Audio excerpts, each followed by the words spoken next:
Good morning student. अपन पढ़ रहे थे chemical properties of halo alkane, जिसके अंदर अपन ने फर्स्ट टाइम की रिएक्शन पढ़ी थी नाभिक स्नेही प्रतिस्थापन अभिक्रियाएं, substitution, nucleophilic substitution reactions and second आज अपन लेते हैं विलोपन अभिक्रियाएं, एलिमिनेशन रिएक्शंस। अब देखिए कि विलोपन अभिक्रियाएं किसे कहते हैं, तो इसके अंदर कोई अणु होता है, उसमें से दो परमाणु या समूह का विलोपन होता है और जिससे असंतृप्त यौगिक अपन को प्राप्त होता है। तो इस प्रकार की जो अभिक्रिया होती है वो क्या कहलाती है? विलोपन अभिक्रिया, एलिमिनेशन रिएक्शन कहलाती है। अब देखिए अपन जब एल्किल हैलाइड है तो एल्किल हैलाइड की अभिक्रिया एल्कोहलिक KOH या एल्कोहलिक NaOH के साथ जब कराएंगे तो इसके अंदर जो बीटा H का विलोपन होगा और अपन को एल्किन प्राप्त होगी। तो ये जो अभिक्रिया है वो क्या कहलाएगी? विलोपन अभिक्रिया कहलाती है। लेकिन इस अभिक्रिया के अंदर HX का विलोपन होगा, इसलिए इन अभिक्रियाओं को अपन क्या कहते हैं? वी हाइड्रो हैलोजनीकरण अभिक्रियाएं भी कहते हैं। अब देखिए इसके अंदर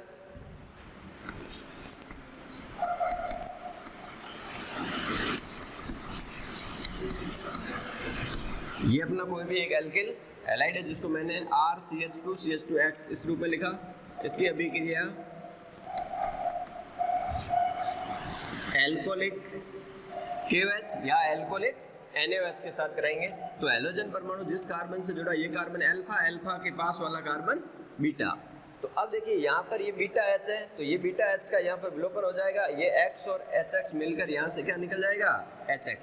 और HX निकलने के कारण यहाँ पर अपन को प्राप्त हो जाएगा RCH double bond CH2 plus हो गया HX। कहने का मतलब क्या प्राप्त हो गई? एल्किन का निर्माण हो गया। अब यहाँ पर यदि अपन R की जगह H लेके लिखें तो ये हो जाएगा CH, ये CH2X। अब यहाँ पर X के स्थान पर मैं हैलोजन ले लेता हूँ, जैसे मैंने ले लिया Cl, तो ये हो गया CH3CH2Cl। तो इसको अपन कहेंगे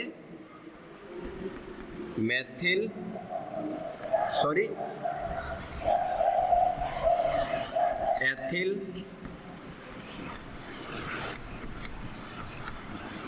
क्लोराइड। अब एथिल क्लोराइड की अभिक्रिया अपन KOH लेंगे, एल्कोहलिक के साथ कराएंगे। तो हैलोजन परमाणु जिस कार्बन जुड़ा, ये अल्फा और ये हो गया बीटा। अब बीटा H का विलोपन होगा तो यहाँ से क्या निकल जाएगा? HCl हट जाएगा और इसके बीच में क्या आ जाएगा? डबल बॉन्ड आ जाएगा। तो CH2 डबल बॉन्ड CH2 और प्लस क्या हो गया? HCl। किसका निर्माण हो गया? अपन को एल्किन एथीन प्राप्त हो गई। अब यहाँ पर देखो बीटा H स्थिति कितनी थी? एक ही थी, तो अपन को एल्किन भी कितनी प्राप्त हुई? एक प्राप्त हुई। अब यदि यहाँ पर अपन असममित एल्किल हैलाइड लेंगे और उसकी अभिक्रिया एल्कोहलिक NaOH और एल्कोहलिक KOH के साथ कराएंगे, तब देखो क्या प्राप्त होता है।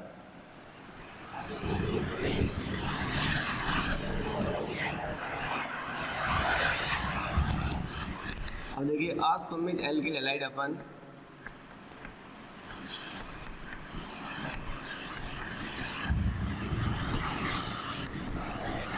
क्लोरो ब्यूटेन लेते हैं और इसकी अभिक्रिया अपन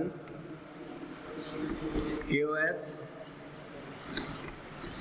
एल्कोहलिक के साथ करवाते हैं। अब देखिए यहाँ पर इसको समझने के लिए इसको मैं इस टाइप से लिख सकता हूँ, CH2 और ये H ले लिया और इसको भी मैं CH यहाँ पर है, एक H को नीचे लिख लिया। अब देखिए यहाँ पर ये हैलोजन परमाणु जिस कार्बन से जुड़ा, ये कार्बन अल्फा, अल्फा के पास वाला ये भी बीटा और ये भी बीटा। तो अब इसके अंदर जो 2-क्लोरोब्यूटेन है, अब इसके अंदर हैलोजन परमाणु जिस कार्बन से जुड़ा हुआ है, तो इधर एथिल ग्रुप जुड़ा हुआ और इधर क्या जुड़ा हुआ? मेथिल ग्रुप जुड़ा। कहने का मतलब ये एल्किल हैलाइड कैसा हुआ? असममित हुआ। अब असममित एल्किल हैलाइड की अभिक्रिया अपन एल्कोहलिक KOH के साथ कराएंगे तो इसमें बीटा H स्थितियां कितनी है? 2 है। तो 2 होने के कारण भी उत्पाद भी अपन को एल्किन भी कितनी प्राप्त होगी? 2 प्राप्त होगी। एक बार ये H और Cl मिलकर ये HCl हट सकता है, एक बार ये Cl और H मिलकर ये HCl हट सकता है। तो एक बार डबल बॉन्ड यहाँ आ जाएगा और एक डबल बॉन्ड यहाँ पर आ जाएगा। तो इसमें 2 एल्किन अपन को प्राप्त होगी। एक अपन को प्राप्त होगी CH3CH डबल बॉन्ड CH और CH3, और एक अपन को प्राप्त हुआ CH3CH2 CH double bond CH2। और माइनस अपन इसमें क्या लिख सकते हैं? HCl। अब देखिए एक तो अपन को प्राप्त हुआ ब्यूट 2 इन और एक प्राप्त हुआ अपन को ब्यूट 1 इन, 2 एल्किन प्राप्त हुई। अब इसमें से कौन सी एल्किन जो है अधिक मात्रा में प्राप्त होगी, कौन सा उत्पाद मेजर होगा और कौन सा उत्पाद माइनर होगा, तो इसके लिए अपन एक नियम के द्वारा समझेंगे और उस नियम का नाम है सेट-जेफ का नियम। सेट-जेफ का नियम। अब देखिए सेट-जेफ के नियम के अकॉर्डिंग अपन बताएंगे कि कौन सी एल्किन है जो अपन को अधिक मात्रा में प्राप्त होगी और कौन सी एल्किन कम मात्रा में प्राप्त होगी, या अपन कह सकते हैं कौन सा उत्पाद मुख्य होगा और कौन सा जो है वो अल्प मात्रा में प्राप्त होगा। तो अब देखिए इसके अंदर अपन सेट-जेफ का नियम क्या कहता है कि यदि किसी असमित एल्किल हैलाइड की अभिक्रिया अपन एल्कोहलिक NaOH या एल्कोहलिक KOH के साथ करेंगे, जो यदि उसके अंदर असमित एल्किल हैलाइड में बीटा स्थितियां मतलब 2 से अधिक है तो एल्किन भी 2 से अधिक प्राप्त होगी, लेकिन उस एल्किन में से वह एल्किन अधिक स्थायी होगी जिसके या अधिक मात्रा में प्राप्त होगी जिसके द्विबंधित कार्बन पर हाइड्रोजन परमाणु की संख्या कम और प्रतिस्थापियों की संख्या अधिक होती है। इसे सेट-जेफ का नियम कहते हैं। अब देखिए अपन यहाँ पर इसको अप्लाई करते हैं तो इसके अंदर देखो ये जो अपना ब्यूट 2 इन है और ये ब्यूट 1 है, अपन को द्विबंधित कार्बन देखना है, तो ये रहा द्विबंधित कार्बन।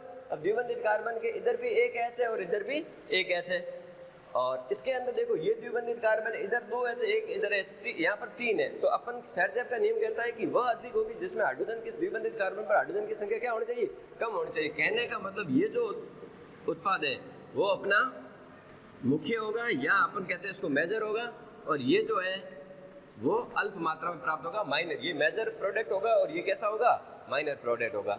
तो ये था इसके अंदर सेट-जेफ के नियम के अकॉर्डिंग अपन इसको समझ सकते हैं। अब अपन एक और एग्जांपल लेते हैं।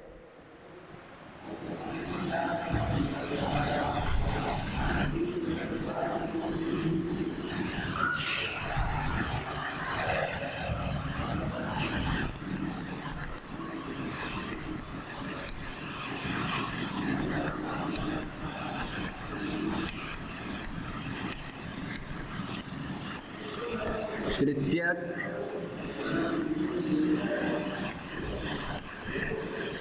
Pentyl chloride.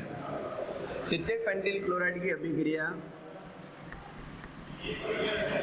एल्कोहलिक KOH के साथ करवाने पर जो है बनने वाली एल्किन कौन सी जो अधिक मात्रा में प्राप्त होगी, कौन सी कम प्राप्त होगी। तो देखिए इसके अंदर ये हाइड्रोजन परमाणु जिस कार्बन जोड़ा ये अल्फा हो गया, ये कार्बन बीटा, ये कार्बन बीटा और ये कार्बन बीटा। तो बीटा कार्बन अपने पास में बीटा H स्थितियां 1 2 यहाँ पर 3 पॉसिबल है। तो अब देखिए इसको अपन ये एक बार तो ये इसको अपन समझने के लिए अपन इस प्रकार से लिख सकते हैं कि ये जो है H को नीचे ले लेते हैं, तो ये H यहाँ आ गया और इसके H को यहाँ पर नीचे ले लेते हैं, तो CH2 ये हो गया, H को नीचे ले समझने के लिए लिया है। अब देखो यहाँ पर एक बार H और Cl मिलकर ये HCl हट सकता है बीटा H, और एक बार ये बीटा H का H और ये Cl मिलकर HCl हट सकता है। एक बार डबल बॉन्ड यहाँ आ सकता है और एक बार डबल बॉन्ड यहाँ पर आ जाएगा, तो अपन को उत्पाद जो है 2 एल्किन प्राप्त होगी। एक तो प्राप्त होगी अपने पास CH3C CH3 double bond CH and CH3 plus दूसरी अपन को प्राप्त होगी CH2 double bond C CH3 CH2 CH3 minus हो गया HCl। अब देखिए यहाँ पर 2 एल्किन प्राप्त हुई, तो ये हो जाएगा 1, ये 2, ये 3 और ये 4, तो ये हो गया 2 मेथिल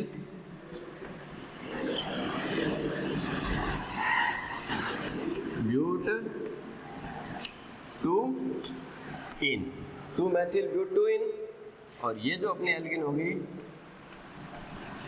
2 मेथिल ब्यूट 1 इन, 2 एल्किन अपन को प्राप्त हुई। अब देखिए इसमें से कौन सी एल्किन जो है अधिक मात्रा में प्राप्त होगी, मेजर होगी, और कौन से अल्प मात्रा में प्राप्त होगी, इसको अपन किसके द्वारा समझेंगे, सेट-जेफ के नियम के अकॉर्डिंग। तो सेट-जेफ का नियम ये कहता है कि बनने वाले एल्किन के द्विबंधित कार्बन पर हाइड्रोजन परमाणु की संख्या कम और प्रतिस्थापियों की संख्या अधिक होनी चाहिए, वो एल्किन अधिक स्थायी होगी। तो यहाँ पर देखिए ये द्विबंधित कार्बन है, ये द्विबंधित कार्बन पर इसके अंदर एक H है और एक प्रतिस्थापी है। इसका अपन द्विबंधित कार्बन ये देखेंगे तो यहाँ पर देखो प्रतिस्थापी एक है, लेकिन हाइड्रोजन यहाँ पर कितने हैं, 2 है, तो हाइड्रोजन कम और प्रतिस्थापी कम कहाँ पर है, यहाँ पर है। तो ये जो उत्पाद होगा अपना वो क्या होगा, मुख्य होगा, और ये अपन को क्या प्राप्त होगा, अल्प मात्रा में प्राप्त। ये मेजर प्रोडक्ट होगा और ये माइनर प्रोडक्ट होगा। इसको अपन सर्जेप नियम के अकॉर्डिंग इसको समझ सकते हैं। अब देखिए एक अपन एग्जांपल और लेते हैं इसके ऊपर।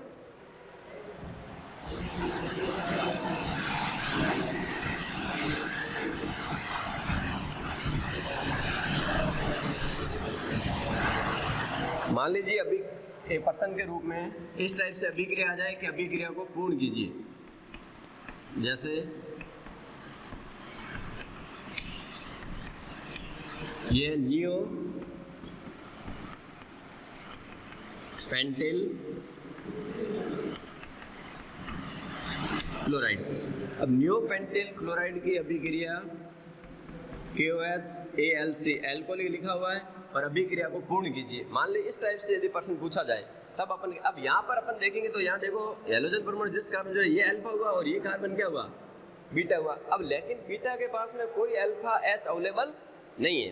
अब H अवेलेबल नहीं है तो अपन ये नहीं कह सकते कि नो रिएक्शन, ये रिएक्शन पॉसिबल नहीं होगी। अब यदि मान लो इस तरीके से आए तो आंसर क्या होगा, इसमें कौन सी एल्किन बनेगी अधिक मात्रा में और कौन सी कम मात्रा बने। तो इसके लिए अपन क्या करेंगे, तो इस प्रश्न को समझने के लिए देखिए, जैसे अपने पास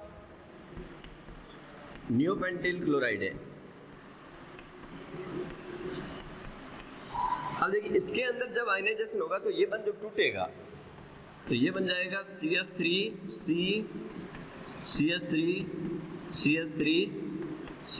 ये बन गया प्लस और Cl क्या बन गया माइनस। ये जो कार्ब धनायन का निर्माण हुआ। अब इस कार्ब धनायन जो बना, इस कार्ब धनायन के अंदर क्या है कि पुनर्विन्यास मतलब रीअरेंजमेंट जो स्थिति है वो पॉसिबल है। क्यों? क्योंकि ये जो कार्ब धनायन है 1 डिग्री है, तो अपन इसमें से देख सकते हैं कि रीअरेंजमेंट के द्वारा कौन सा कार्ब धनायन जो है अधिक स्टेब्लिश्ड होता है। 3 डिग्री 2 डिग्री और 1 डिग्री होता है कार्ब धनायनों के स्थायित्व का क्रम जो अपन पहले पढ़ चुके हैं। तो यहाँ पर अपन ये जो कार्ब धनायन है 1 डिग्री है। अब इसके अंदर अपन रीअरेंजमेंट देखें कि पुनर्विन्यास के द्वारा यदि एल्किल हैलाइड 2 डिग्री बन सकता है या 3 डिग्री बन सकता है तो अपन उसको चेंज कर सकते हैं। तो यहाँ पर देखिए जब इसके अंदर रीअरेंजमेंट होगा, पुनर्विन्यास होगा, रीअरेंजमेंट होगा तो ये CH3 इधर चला जाएगा तो ये प्लस चार्ज यहाँ पर आ जाएगा।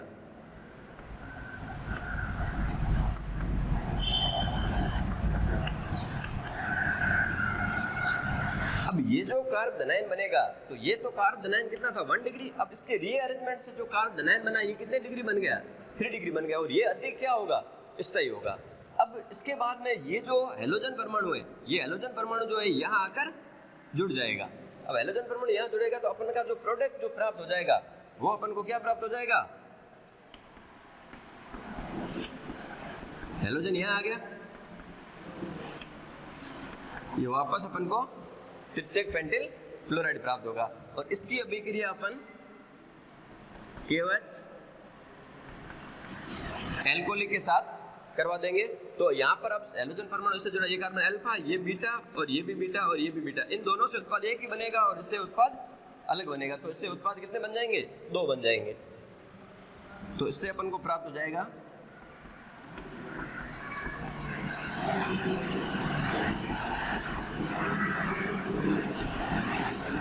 ये प्राप्त हो गया प्लस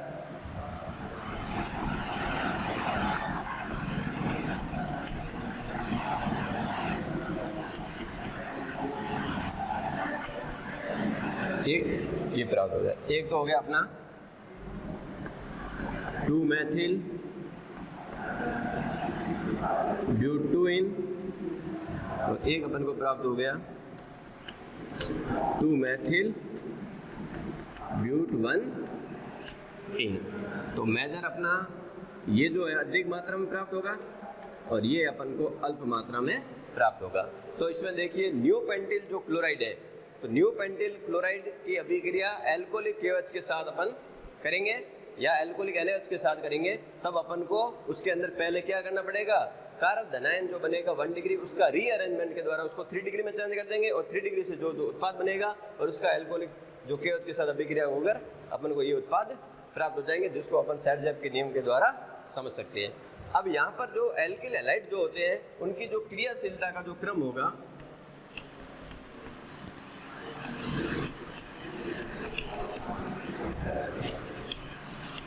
अब जैसे ये एल्किल हैलाइड, ये एल्किल हैलाइड 1 डिग्री है, ये 2 डिग्री है और ये 3 डिग्री है। अब यहाँ पर यदि हैलोजन परमाणु यदि मान लो इसके अंदर यहाँ हैलोजन परमाणु सब में समान है, तो एल्किल हैलाइड अधिक क्रियाशील कौन सा होगा? 3 डिग्री होगा। 3 डिग्री एल्किल हैलाइड है, वो सबसे अधिक क्रियाशील होता है।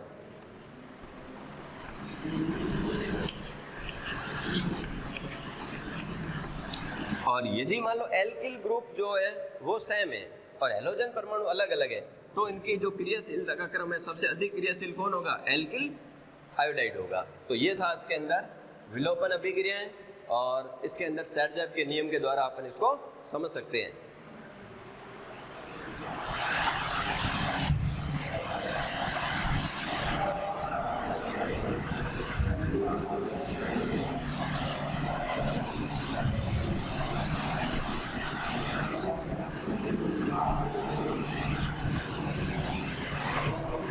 नेक्स्ट अपन लेते हैं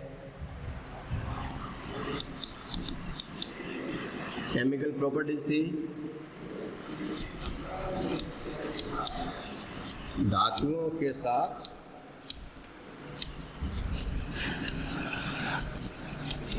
अभिक्रियाएं, रिएक्शन विथ मेटल्स, धातुओं के साथ अभिक्रिया। अब देखिए एल्किल हैलाइड की धातुओं के साथ अभिक्रिया में पहले अपन लेते हैं सोडियम धातु के साथ, Na के साथ। अब देखिए यहाँ पर अपन एल्किल हैलाइड के दो अणु और दो अणु सोडियम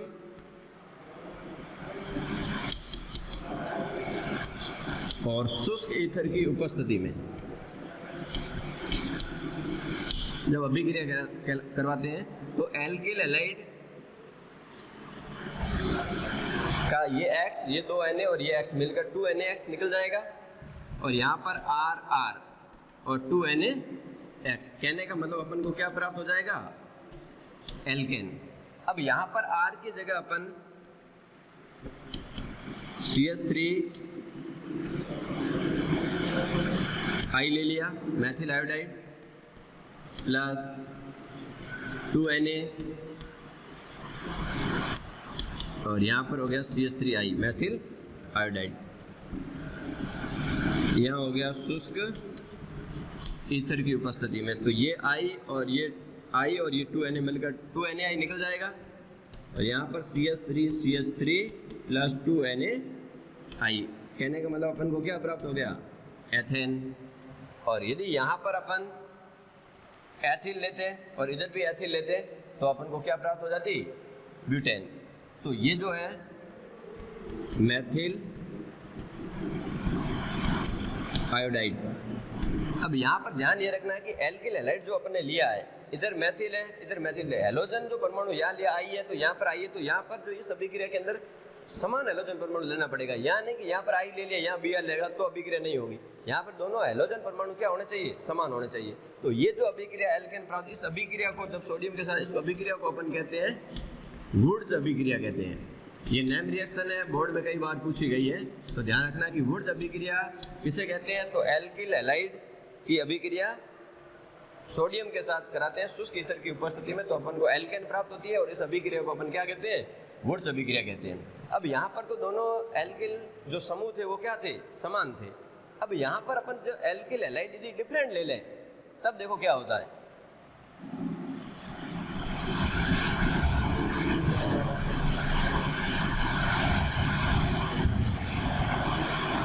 अब देखिए यहाँ पर अपन एक ले लेते हैं CH3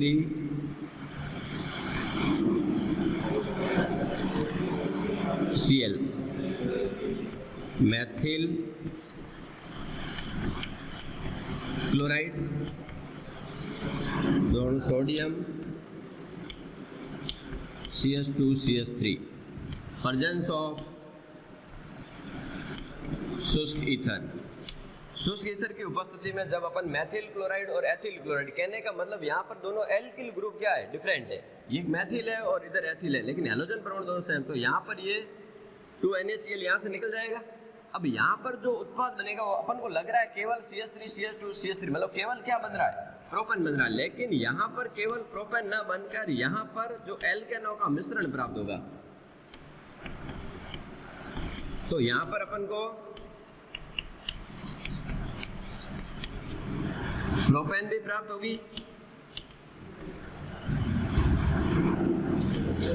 प्रोपेन, यहाँ पर होगा अपन को एथेन और ये ब्यूटेन, और प्लस हो जाएगा 2NaCl। तो जब अपन एल्किल हैलाइड डिफरेंट लेंगे तो यहाँ पर केवल एक प्रकार के एल्केन न प्राप्त होकर एल्केनों का क्या प्राप्त होगा, मिश्रण प्राप्त होगा, और इस मिश्रण को अलग करने में क्या होती है, कठिनाई होती है। तो यहाँ पर अपन यदि पूछी जाए कि वुर्त्ज अभिक्रिया लिखिए, तो वुर्त्ज अभिक्रिया लिखते समय ये ध्यान रखना कि दोनों एल्किल हैलाइड अपन को क्या लेने हैं, समान लेके उसको लिखना है। और यदि मान लो डिफरेंट आ जाए कि मैथिल क्लोराइड और एथिल क्लोराइड और आगे शुष्क ईथर अभिक्रिया को पूर्ण कीजिए तो उत्पाद कौन से बनेंगे, तो यहाँ पर एल्केनों का अपन को क्या प्राप्त होगा, मिश्रण प्राप्त होगा। अब ये मिश्रण कैसे प्राप्त होगा, जिसको अपन मैकेनिज्म के द्वारा समझ सकते हैं, जो अपन नेक्स्ट क्लास में पढ़ेंगे। थैंक्स।